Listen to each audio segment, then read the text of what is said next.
रुपाली, अतिशय महत्त्वाचा प्रश्न ते म्हणजे एक रेशन कार्ड असताना दोन घरं लाटल्याचा आरोप कोकाटे आणि त्यांच्या भावावर करण्यात आलेला आहे। त्याविषयी काही अधिक अपडेट मिळू शकलेत का? नेमकं काय प्रकरण आहे ते?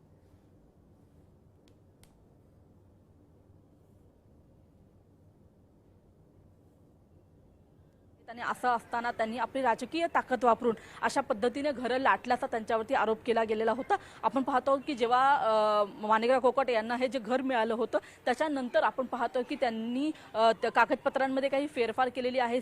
सही जी आहे ती त्याच्यामध्ये काही गोंधळ आहे अशा पद्धतीचा त्यांच्यावरती आरोप केला जात होता। रुपाली, तुम्ही देश विदेशातील प्रत्येक घडामोडींचे लाईव्ह अपडेट मिळवण्यासाठी आता साम टीव्हीच्या सर्व सोशल मीडिया प्लॅटफॉर्मला लाईक, फॉलो आणि सबस्क्राईब करा। तसंच सर्व नोटिफिकेशनसाठी बेल आयकॉन प्रेस करायला विसरू नका।